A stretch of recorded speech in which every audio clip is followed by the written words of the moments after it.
Hey guys, this is Sam from Nassau Computer Repairs. Just here to talk about Timeplast. My first impressions, my review, what I thought of the printing process, the material, all that. But yeah, I got the monthly subscription just to start, and they sent us the glowing plant vitamin filament first. Yeah, I was really impressed with how it came out. We did the monthly project that Timeplast sent to us. I even made a little remix, if you can see that. I tried to put a little type in there. It says lavender. The printing was a little iffy, as you can see here. I think the adhesion could use some improvement on my end. I don't think that's anything with Timeplast or their filament. I just think the print settings are very specific. So as the old adage goes, if at first you don't succeed, then try again. And that's what I aim to do here. I already have more filaments on the way. I have the desiccant filament coming, as well as the Times combo kit. So like I did with the glowing plant vitamin, I made my own design here. It's a mushroom waterer, or plant waterer. The idea is you stick it in the ground, rainwater collects, disperses through the body of the mushroom and down to the bottom. But yeah, like this, I'll keep uploading any designs that I make and put them on printables.com if anyone is interested in printing them. Check me out there. But yeah, there were some pitfalls in the project. As you can see in this design, I had a little bit of poor adhesion going on. And again, I don't think it's anything on Timeplast end. I'm using a budget printer and budget method to dry the filament. So hopefully I can get some better equipment in and get some better results. But yeah, like I said, some pitfalls. You can see that with the clips here.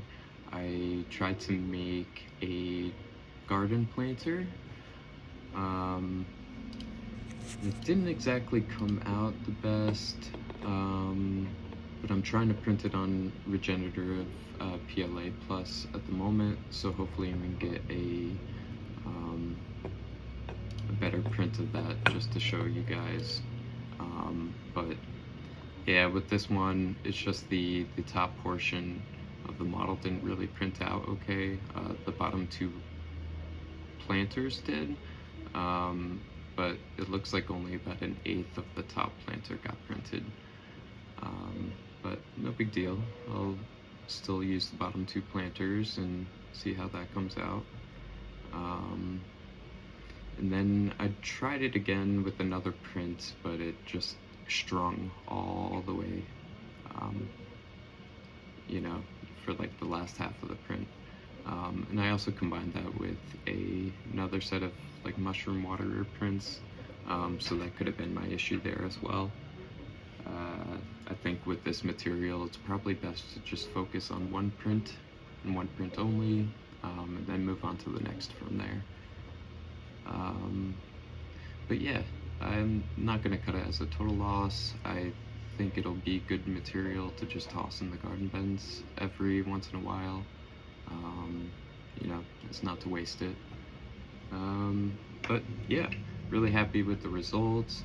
I think it really glows well, and I tried to do some tests with that where I show, you know, turning the lights on, turning them off, viewing the print in the dark, all without trying to cut the video. You know, just want to give accurate results to how they come out. But yeah, really impressed with the glow. I have printed glow-in-the-dark PLA in the past, and you know, that hasn't really come out the greatest in my experience. to see it really come out well here just kind of blew me away. But yeah, I just want to give a shout out to Timeplast. You can find their stuff over on timeplast.com /store, timeplast.com/store, and that's where you can see all the different filaments they have to offer. And if you want to subscribe to the monthly box like I did, you can visit the site at timeplast.com/subscribe. And it's just $20 a month. You get one surprise filament every month, along with the curated project and step-by-step guides. I'm just reading that from the website here, just for clarity. But yeah, I absolutely think it's worth it. The amount of times I just found myself just being sparked with creativity, just thinking about what I can print next, and you know, all the different possibilities that come with that. And even with the failed prints that I had, for instance, the last one I did, I just ran out of filament, which is unfortunate, but it kind of gave me an idea to kind of take the shape of that failed print and turn it into something completely different with a, you know, similar but different purpose. So yeah, absolutely think it's worth it, just for the creativity sparks alone. But yeah, I can't wait to see what comes next. Thanks, guys.